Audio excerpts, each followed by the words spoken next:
Doctor R કુલ માલિક, CDHO Rajkot. પરમ દિવસે જ્યારે અમને ખબર પડી કે ભાઈ આ રીતના ન્યૂઝ જે વાયરલ થયા છે, તો ગઈકાલે અમે લોકોએ તપાસ કરી હતી કે ભાઈ આની અંદર શું શું થઈ શકે છે. તો માનનીય DDO સાહેબ, માનનીય કલેક્ટર સાહેબ જોડેથી મુલાકાત કરી અને આગળ કઈ રીતે, ઇવન સ્ટેટ લેવલે બી વાત કરી કે ભાઈ અમે આમાં કઈ રીતે આગળ વધી શકાય, બધાનો સાથની સાથે જ આગળ વધવું પડે. ગઈકાલે માનનીય DDO સાહેબે કીધું કે કમિટી બનાવીને તમે લોકો એની તપાસ કરો. તો બપોર પછી અમે લોકો એક કમિટી બનાવી, જેની અંદર હું એઝ એ CDHO, પછી અમારા RCHO ડૉક્ટર જોશી સાહેબ, ત્રીજા ડૉક્ટર સિંહ સાહેબ અમારા ક્વોલિટી એમઓ હતા ADHO, ચોથા જે છે આપણા PDUના જે ગાયનેકોલોજીસ્ટ છે એ હતા, અને એક MOHના પ્રતિનિધિ RMCમાંથી, અને એક ડૉક્ટર ઝાલા આપણા પરમકુવરવાળા. બધા જ અમે લોકો સાંજે 5 વાગે ગયા હતા અને આખી હોસ્પિટલના જે રેકોર્ડ છે એ બી જોયા, સાથે સાથે જ્યાં બનાવ બનેલો છે એ પણ જોયો, એમની સાથે ચર્ચા બી કરી બધી આખી. અને એમાં ચર્ચામાં એમણે કીધું કે ભાઈ 20 જાન્યુઆરીના દિવસે એમણે કંઈક પાસવર્ડ ચેન્જ કરવાની જરૂર પડી હતી, અને એમાં એ લોકોને એવું લાગ્યું કે ભાઈ આપણું કંઈક CCTVમાં કંઈક થયું હશે, પણ એ લોકોએ એના પછી પણ કોઈ એમાં શું કહેવાય કે એની માહિતી કંઈ આપી નહોતી જાણવા જોગતી હતી.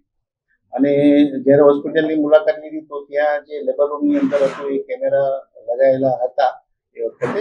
અત્યારે તો ખાલી એનું સોકેટ જ હતું એ લગાવી દીધું, અને કર્ટેન બી હતું. પણ એમાં એવું છે કે સપોઝ એ લોકો એવું કીધું કે ભાઈ જે એક પેશન્ટ હોય તો એ પ્રાઇવસી જળવાય છે એવું કરીને એ લોકો પ્રોસિજર કરતા હતા.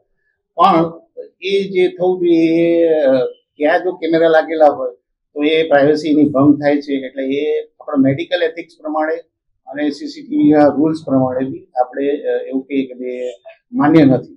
સર, આવું કોઈ ભૂલ કરે, આ જે નિયમ વિરુદ્ધ કરે, તો એમની સામે શું કાર્યવાહી થઈ શકે, શું જોગવાઈ છે? એમ તો ક્લિનિકલ એસ્ટેબ્લિશમેન્ટ એક્ટની અંદર એવી કોઈ જોગવાઈ છે નહીં અત્યારે, પણ CCTVના જે નિયમો કેવું હોય, લાગુ પડતા હોય તો, અને મેડિકલ એથિક્સની અંદર એવું કહે છે કે મેડિકલ એથિક્સ એવું છે કે પેશન્ટની પ્રાઇવસી પહેલા, અને પેશન્ટની પ્રાઇવસી ના જળવાતી હોય, અને એમાં બી જો ફિમેલ પેશન્ટ હોય તો તમારે એટેન્ડન્ટ બી રાખવાનો છે, કર્ટેન બી રાખવાનો છે, અને એ રીતે એની પ્રાઇવસી, એની કોન્ફિડેન્શિયાલિટી બધી જ રહેવી જોઈએ એ છે.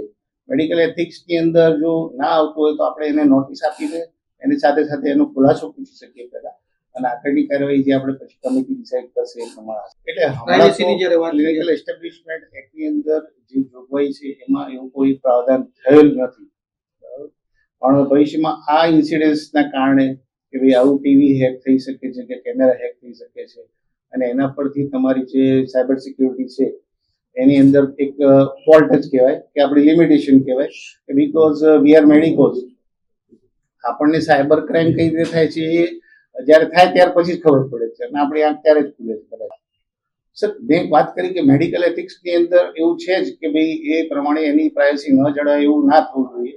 પણ એ જે છે વસ્તુ પ્રાઇવસીના ભંગનું જે છે આખું, એ ક્રિમિનલ પ્રોસિજર કોડની અંદર છે. મેડિકલ સ્ટાન્ડર્ડ મુજબ સીસીટીવી રાખવાના હોય છે, એ કેવી રીતના હોય, કઈ સ્પષ્ટતા?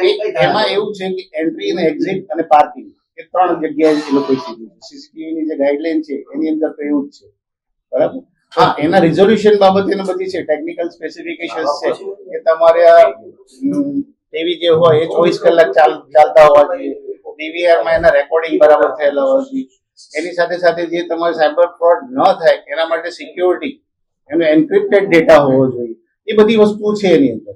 એટલે તમે જો વારંવાર એ ચેન્જ ના કરતા હોય, પાસવર્ડ ચેન્જ ના કરતા હોય તો you may be victim of that cyber fraud. પણ 2 વાગ્યા સુધી આપણને કીધું છે કે તમે તૈયાર કરીને આપજો. લગભગ આઈ થિંક એની 24 તારીખ આપેલી છે.